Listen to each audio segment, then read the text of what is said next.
귀한 하루 주셨습니다. 할렐루야 샬롬 하고 인사하십니다. 할렐루야 샬롬 샬롬 샬롬 샬롬 샬롬. 하나님 사랑합니다. 여러분 주 안에서 사랑합니다. 오늘 20장 말씀 소발의 두 번째 말입니다.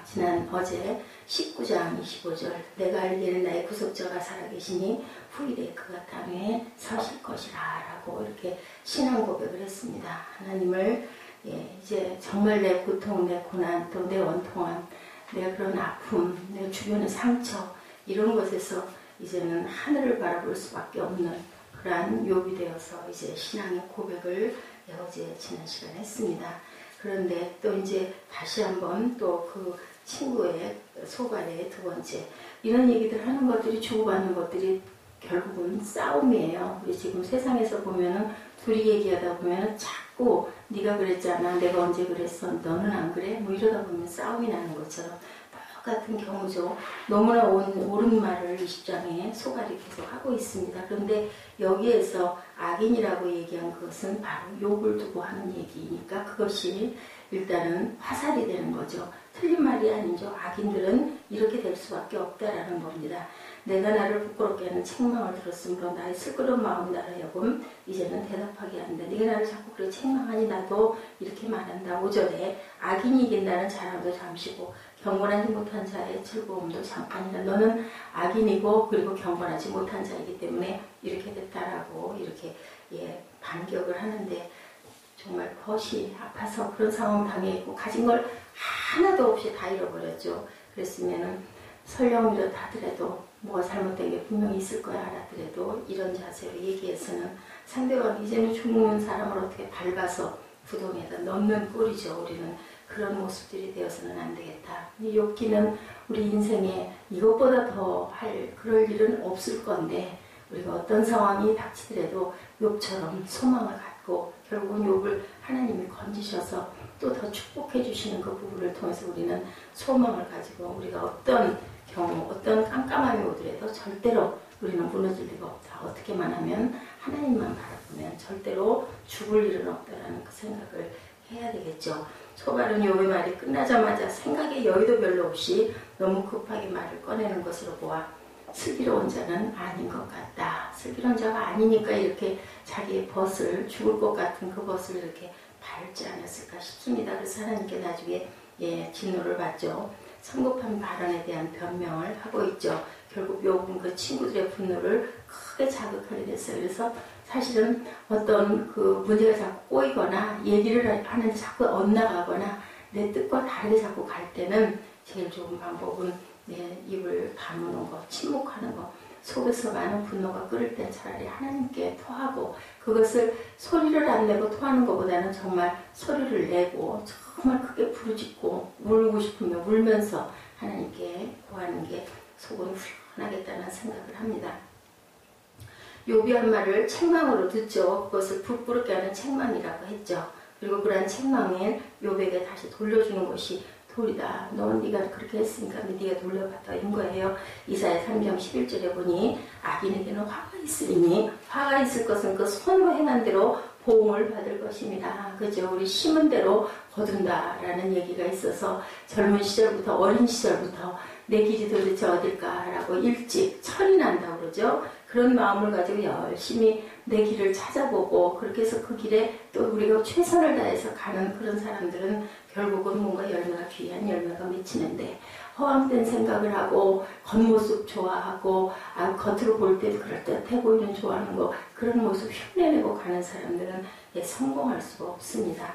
악인의 이기는 자랑도 잠시요 사건자의 즐거움도 잠깐이니라. 5절에 세상에는 믿음을 고백하고 경건한 척하지만 속으로는 악을 행하는 사혹한 사람들이 있는데 그들은 비참하게 되리라. 본인은 그것이 맞는 것 같은데 그걸 누가 알아요? 본인은 잘 몰라요. 옆에서 보는 사람들은 눈에 다 보이죠. 어저께 예지가 저보고 그런 얘기를 하더라고요. 벼랑말이 또 어디서 뭘 들었는지 성인식 얘기를 하는 거예요. 또 내 성인식에는 목사님이 기도 한번 띡 하고 끝나는 거 아닐까요? 그래서 내가 깜짝 놀랐어요. 그래서 성인식을 기쁜 마음으로 해달라고 하지 않는데 목사님은 그렇게 할 일은 없다. 그럼 누가 어디서 하는 거예요? 글쎄다. 대개는 교회에서 하는 경우도 있고 부모님이 축복해 주는 경우도 있고 아니면 뭐 학교나 이런 데서 단체에서 하는 경우도 있다라고 얘기를 해줬습니다. 번쩍번쩍하고 화려하고 이런 데서 결혼식도 하고 그죠? 성인식도 막 꽃을 백송이를 받고 막 화려하게 뭐 이쁜 드레스를 입고 그렇게 선남 선녀들이 모여 앉아가지고 기가 막힌 파티를 해야 성인식이지 하나님 앞에서 기도받는 것은 그것은 그냥 아무것도 아니다로 이렇게 보이는 그런 뭐 예지뿐이겠습니까? 그러면서 또 한술 더 떠서 사회도 같이 받는 거 아니에요. 무슨 얘기인지 그걸 알아들을 수가 없어서 일단은 그 엄마한테 알려줬습니다. 예지가 이런 생각을 하고 있는 게 내가 이렇게 저를 막 올무에 매가지고 탁 꽉 이렇게 해서 누르는 것 같은 그런 작용을 하는 사람같이 느끼는 것 같은데 알고는 있어야 될 것 같다라고 얘기를 했습니다. 예, 학생은 어떻게 해야 돼요? 학생의 본분 그 자리에 너무 급하죠. 중학교 1학년 올라가자마자 중학교 1학년이니까 또 그런 생각을 했을 수도 있겠다는 생각이 듭니다.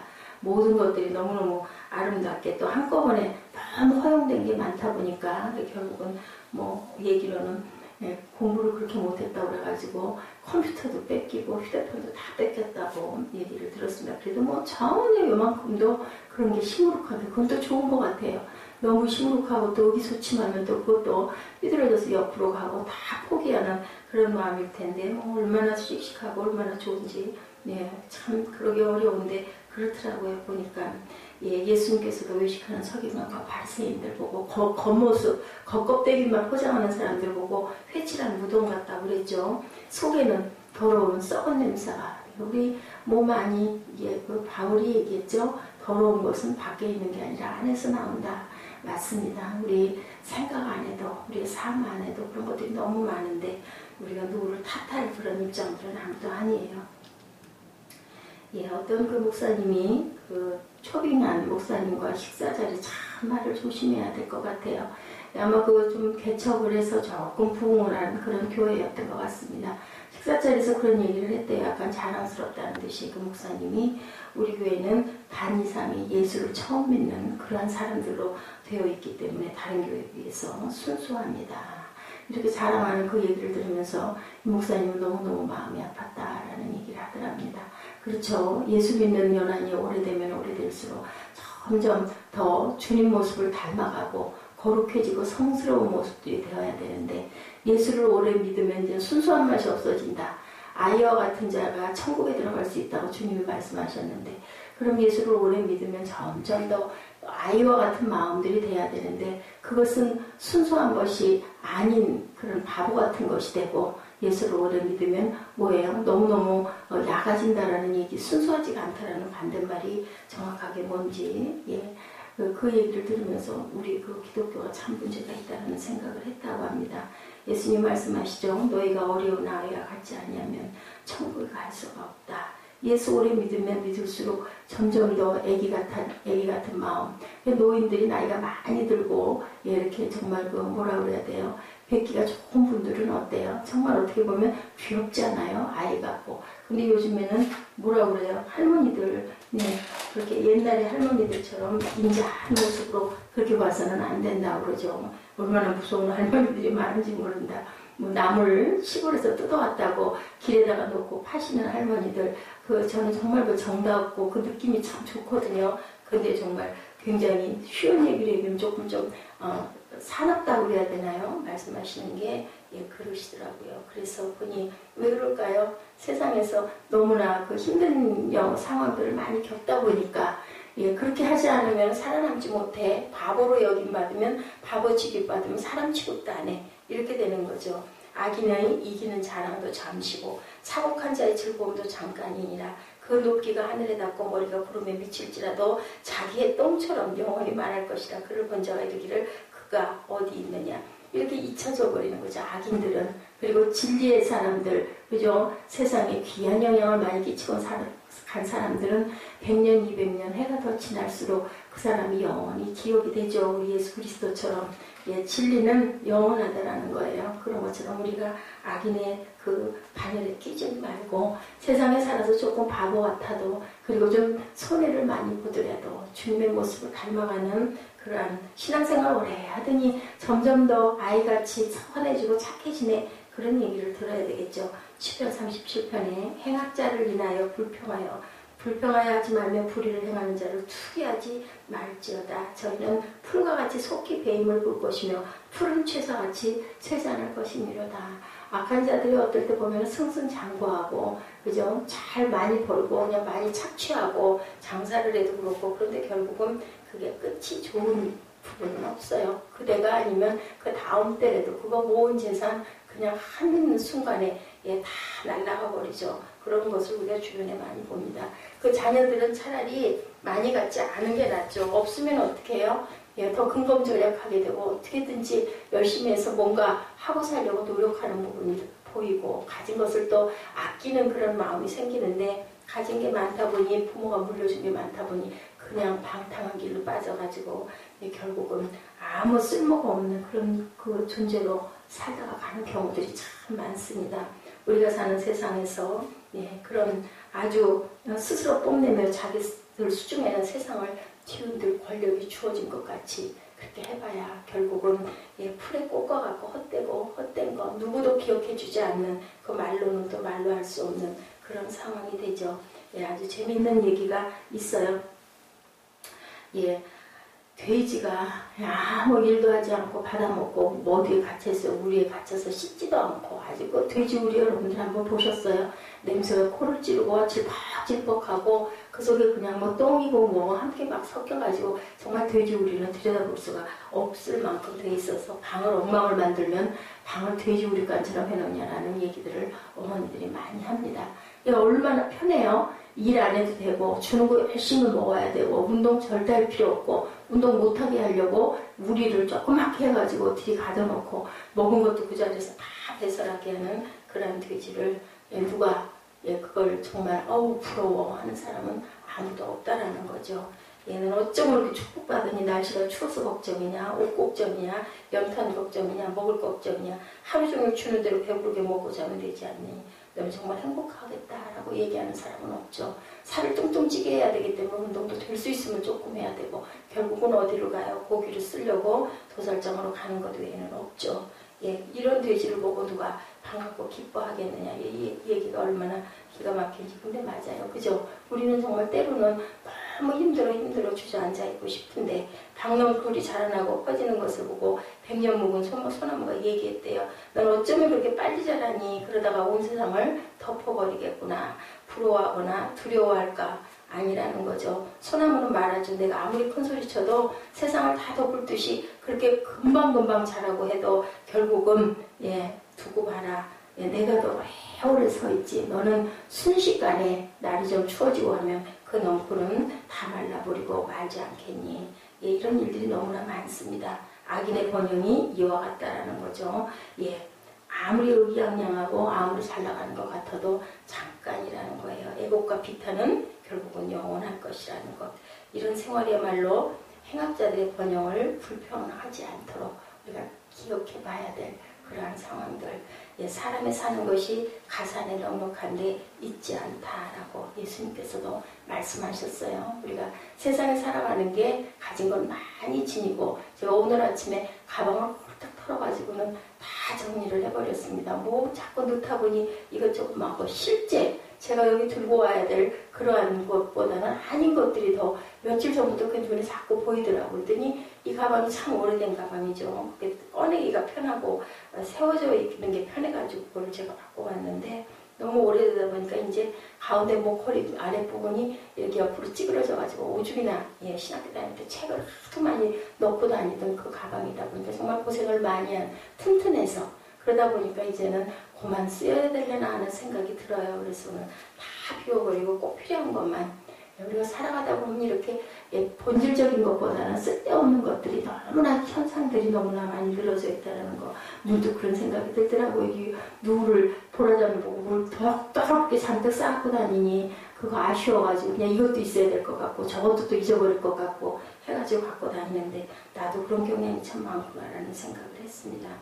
우리가 의지할 것 하나님밖에 욕 같은 상황이 생겼을 때도 어디를 하늘을 바라볼 줄 알아야 된다. 물론 과정은 있어요. 어쩔 수가 없죠. 우리가 인생이기 때문에 억울하기도 하고 그저 한탄도 하고 원망도 하고 하나님 어떻게 이러실 수가 있어요. 그럴 수도 있고 다 있지만 우리가 무너지고 주저앉지 말고 하늘을 바라봐야 된다. 요한복음 16장 22절입니다. 지금은 너희가 근심하나 내가 다시 너희를 보리니 너희 마음이 기쁠 것이요 너희 기쁨을 빼앗을 자가 없노라.